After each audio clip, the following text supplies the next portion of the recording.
jóvenes, este es otro video explicativo, en este caso abordando el contenido de la Guerra Fría. En una primera parte, el objetivo de esta pequeña presentación es caracterizar este proceso histórico, ¿ya? Este video servirá como apoyo para tercer nivel básico y segundo nivel medio en su jornada de mañana y tarde. Corresponderá a la semana número 13.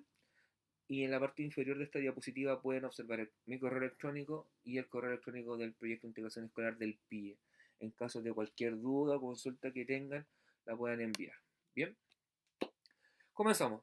Tras el fin de la Segunda Guerra Mundial nos encontramos en un escenario donde existen dos superpotencias, ¿ya? Por eso se habla de un mundo bipolar o una bipolarización, ¿ya? Bi es dos, ¿ya? Estas dos superpotencias tienen ideas políticas y económicas opuestas, diametralmente, ¿ya? Que son Estados Unidos y la Unión Soviética, como se observa en las imágenes, ¿ya? Está el tío Sam y un oso que siempre ha sido un animal que se ha asociado a la Unión Soviética o al bloque socialista. Bien, en este caso, ¿por qué se le llamó Guerra Fría?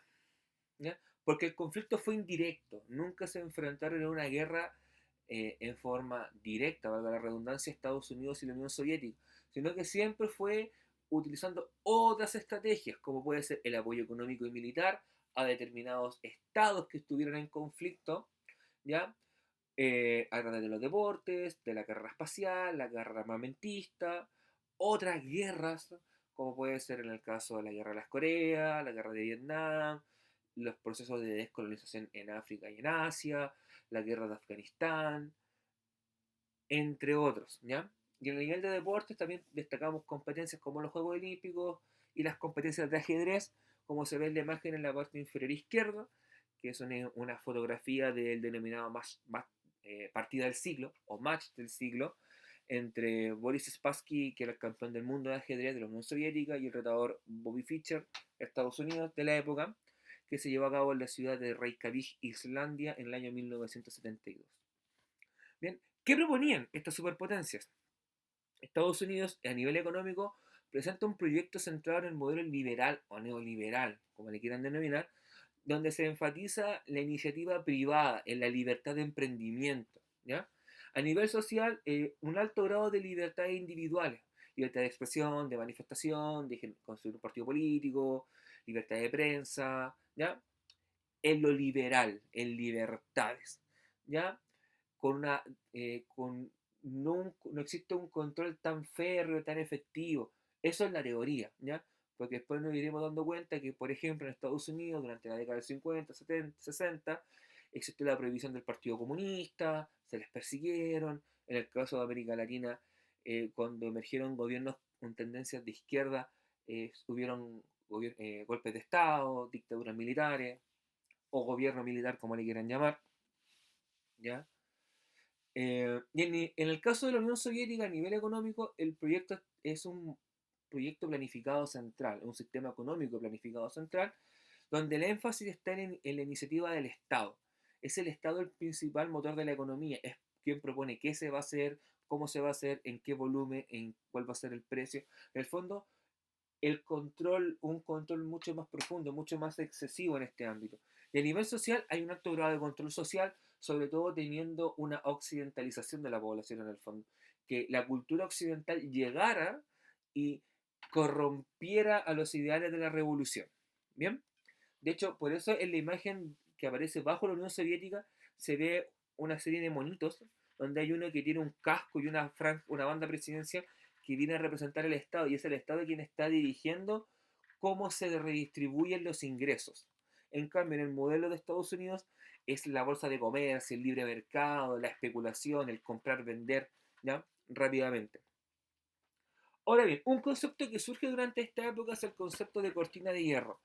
Esta expresión hace referencia a la división ideológica que se genera entre las áreas de influencia de Estados Unidos y la Unión Soviética. Bien, Estados Unidos y su área de influencia, sobre todo en Europa y Canadá, en el caso de América del Norte, forman la OTAN, la Organización del Tratado del Atlántico Norte, que era un pacto militar y defensivo. Y en el caso de la Unión Soviética y sus aliados forman el Pacto de Varsovia, ¿ya? Que era también una alianza de carácter defensivo, que en este caso incluye lo que es la Unión Soviética y sus estados satélites que tenía en Asia y en Europa, como fueron los casos de Polonia, Bulgaria, la Alemania oriental, ¿ya? Entre otros. También cabe destacar que en esta época surgen los países no alineados, estos países que no estaban ni dentro de la OTAN ni dentro del Pacto de Varsovia, que se consideraban neutrales dentro de este conflicto, donde destacan mayoritariamente los países de África, parte importante del continente asiático, parte importante también de América Latina y en algunos casos estados europeos como Yugoslavia. Bien, hay que entender que a pesar de declarar esta neutralidad frente al conflicto, de una u otra forma igual existió influencia de la superpotencia, sobre todo a nivel económico y militar, ya en entrega de armas, en apoyo económico para programas sociales. Bien, esto fue la estrategia o forma que ocuparon las superpotencias para comenzar a influenciar en estos estados que estaban dentro de los países no alineados. Ejemplos de esto pueden ser estados como Angola, por ejemplo, como Mozambique en África, que en sus guerras de independencia de las potencias colonizadoras recibieron apoyo de países de la Unión Soviética, de Estados Unidos, como fue el caso de Afganistán, ¿ya? Es decir, de una u otra forma se influenciaba.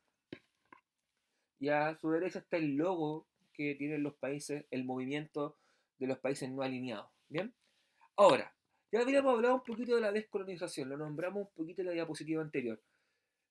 Tras la Segunda Guerra Mundial se acelera este proceso de descolonización en África y en parte de Asia, ¿ya? Ya marca el fin de los imperios coloniales, ¿ok? Este proceso de descolonización no siempre fue pacífico. Muchas veces fueron procesos bastante violentos, sobre todo, por ejemplo, en los casos de Portugal, en el caso de Francia. Los procesos de descolonización tuvieron un baño de sangre importante. Eso lo veremos un poquito más adelante, quizás nombrando ejemplos en la segunda parte de esta presentación. Pero por mientras quédense con esa idea. ¿Ya? El proceso de descolonización se acelera en esta época, no fue muchas veces pacífico y también hubo una injerencia, una influencia de las superpotencias. ¿Bien? Y ahí se ve en el mapa, están con fechas según el color, pero si ustedes se dan cuenta, gran parte de África está pintado, o sea, gran parte de África estaba dominado por potencias coloniales. En el caso de Asia es en el sudeste asiático, ¿ya? Más que nada. Ahora bien, pasando a otro tema. ¿Cuáles fueron las formas tecnológicas de enfrentamiento? O sea, cuando nos referimos a formas tecnológicas, de cómo ellos compitieron en el desarrollo tecnológico. Ya, una forma fue la carrera espacial y la otra fue la carrera armamentista. A nivel de carrera espacial hay aspectos fundamentales que son hitos dentro de este proceso. El primer satélite, el primer ser vivo, el primer ser humano. ¿Ya? Que lo vamos a ver en la diapositiva que viene. Y en la carrera armamentista es a la industria militar a nivel general quien tiene la mayor cantidad de tanques, portaaviones, aviones de combate. Yo desarrollé un avión que no detectado por tu radar, sí, pero yo un escudo que me protege de un misil. Esa fue una carrera armamentista y también aparte está el tema de lo nuclear, ¿ya? La carrera nuclear de qué superpotencia era capaz de almacenar la mayor cantidad de bombas nucleares, lo cual nos tuvo en jaque a nivel mundial debido al temor de que alguno de las dos superpotencias o presidente de la superpotencia presionara el botón que activara los misiles nucleares, ¿ya? En la carrera espacial hay una serie de hitos fundamentales. El primer satélite, el primer ser vivo que fue enviado al espacio, el primer ser humano enviado al espacio, el primer alunizaje, la primera estación espacial, ¿ya? Y hay muchos otros. Yo nombré estos porque creo que son los más relevantes. El primer satélite es el Sputnik 1 de la Unión Soviética, el primer ser vivo que fue al espacio fue la perra Laika de la Unión Soviética, el primer ser humano en el espacio fue Yuri Gagarin, un cosmonauta soviético, ¿ya? El primer alunizaje fue el Apolo 11 de los Estados Unidos y la primera estación espacial, perdón, en la Estación Espacial del Mir, ¿ya? Que era de la Unión Soviética. Si ustedes se dan cuenta, la carrera espacial en teoría, la Unión Soviética tuvo por mucho tiempo la ventaja y esto también significó parte de su ruina porque gastaron innumerables cantidades de dinero para lograr esta ventaja. que al final le terminó pasando la cuenta porque no fueron capaces de mantener sus programas. Bien, bueno, ahí se ve una imagen del Sputnik, de la perrita Laika en una cápsula espacial y de don Yuri Gagarin. ¿Ya? Y ahora el tema del deporte. ¿Ya? Es súper importante en esta época porque fue otra forma de enfrentamiento, de demostrar qué potencia era superior, qué potencia tenía la mayor capacidad para generar deportistas de élite. ¿Ya? Y el principal campo de enfrentamiento fueron los Juegos Olímpicos, ¿ya? Donde competían por ver quién quedaba en la cima del medallero olímpico, o sea, quién obtenía más medallas de oro, más medallas totales. Esto también llevó al desarrollo del fenómeno del doping o el dopaje, que es en el fondo consumir sustancias y drogas, sustancias ilícitas que ayudan a mejorar el rendimiento deportivo, ¿ya? Porque era tal la obsesión de ganar que te llevaba a ese extremo. Y la competitividad, la tensión llegó a tal punto que cuando los Juegos Olímpicos en el año 80 fueron celebrados en Moscú, capital de la Unión Soviética en aquella época, Estados Unidos no se presentó a competir, lo que fue llamado el boicot estadounidense. Y cuando fueron los Juegos Olímpicos en el 1984 en la ciudad de Los Ángeles, Estados Unidos, los soviéticos no se presentaron, hablando del boicot soviético en el fondo. A ese nivel de tensión llegaron porque no confiaban. ¿Ya? Bien, las imágenes muestran arriba la apertura de los Juegos Olímpicos de Moscú en el 80, propaganda política con Lenin, la olla y el martillo, y en la parte inferior es de los Juegos Olímpicos de invierno de una competencia de hockey sobre hielo, ya donde se ve que Estados Unidos vence en el medallero a la Unión Soviética y en tercer lugar queda Suecia. Pero eran, de verdad que eran conflictos, eran temas de Estado, o sea, la mayor honra que un deportista podía dar en un Juego Olímpico era vencer a un norteamericano. Daba lo mismo si ganaba la medalla, pero ganarle a un norteamericano era la gloria máxima. Bien, por último, vamos a hablar de Alemania y Berlín. ¿Ya? Tras la Segunda Guerra Mundial, Alemania y Berlín fueron divididos, como se ve en la imagen que está en la parte inferior izquierda. ¿Ya? La parte occidental, o sea, hacia el oeste, quedó en manos de Estados Unidos, Francia y Gran Bretaña. Y la parte oriental, hacia el este, quedó a manos de la Unión Soviética. Al poco tiempo, lo que fue la parte occidental, la parte que tenía bajo control Estados Unidos, Francia y Gran Bretaña, se fusionó formando la República Federal Alemana, la RFA, y la Unión Soviética formaría la RDA, la República Democrática Alemana. ¿Ya? Lo mismo ocurrió con Berlín. Berlín también estaba dividido. Berlín quedó en la parte soviética. ¿Ya? Es súper extraño. Si ustedes ven el mapa, que está acá, se van a dar cuenta que Berlín está acá. Y Berlín también fue dividido en cuatro. También un Berlín occidental y un Berlín oriental. ¿Bien? ¿Qué significó esto? Que el país se dividió, familias se dividieron. Y el ejemplo más dramático es Berlín. Berlín de un día para otro se dividió y surgió un muro porque la gente que estaba en el Berlín soviético se quería pasar al Berlín occidental porque veían que ahí las cosas eran diferentes, no había tanto control, no había tanta persecución, no había que tener tanto cuidado con opinar algo, ¿ya? Eso llevó a que se construyera el muro de Berlín. El muro de Berlín dividió familias, dividió parejas, es como que de un día para otro se formara una muralla en Quillota y dividieran, no sé, por calle Condel dividiera todo, o Freire, ¿cachai? Y la gente quedara separada de tu papá, de tu mamá, de tu polola, tu pololo, lo que sea, ¿ya?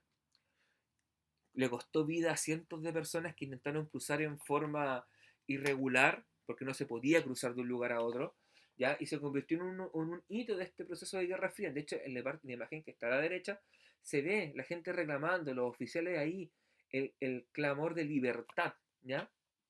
Bueno, el muro de Berlín cae en 1989, reunificando, y comienza el proceso de reunificación alemana, que 1989-1990. ¿Bien?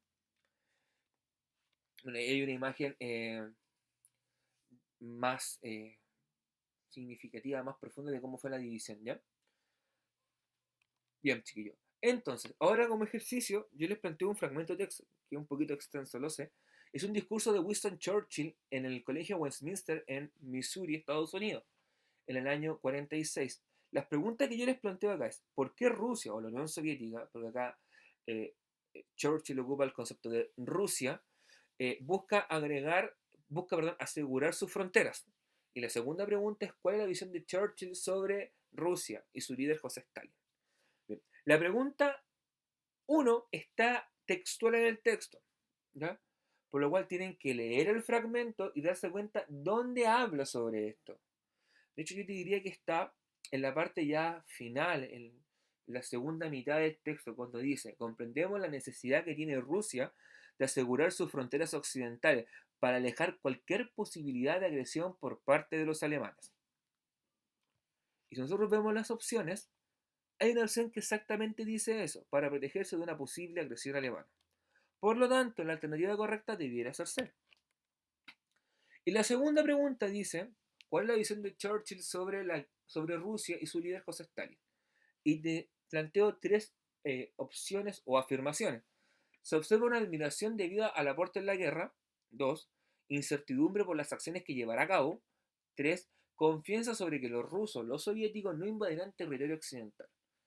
Leyendo el texto, en la primera parte dice, siento gran admiración y tengo gran estima por el valeroso pueblo ruso y, y al que fue mi camarada en la guerra, el mariscal Stalin.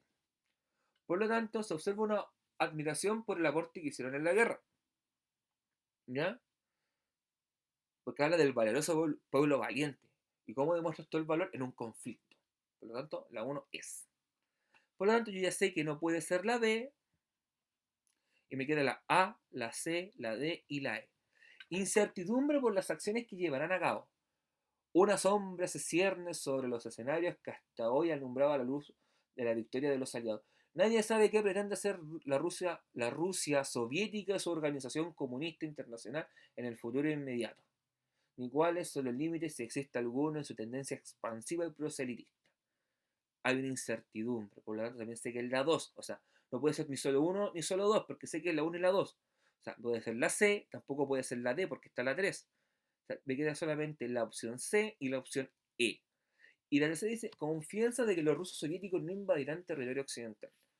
Si habla con que no sabemos en los límites en su tendencia expansiva y proselitista, no podemos decir que haya una confianza de que no invadirán territorio. Por lo tanto, esta no puede ser. Por lo tanto, la alternativa correcta es la C. Bien, ya chiquillos, eso sería por esta semana. Acá hay un glosario ya de algunos conceptos clave que ustedes deben manejar: occidentalización, neutralidad, descolonización, carrera armamentista y doping. Bien chiquillos, esto continuará en la próxima semana con la segunda parte de Guerra Fría, ya profundizando en algunos puntos. Eso, espero que estén muy bien, cuídense, hagan las guías por favor, recuerden que son notas, manden preguntas, eso, estén bien, cuídense, un abrazo, chao.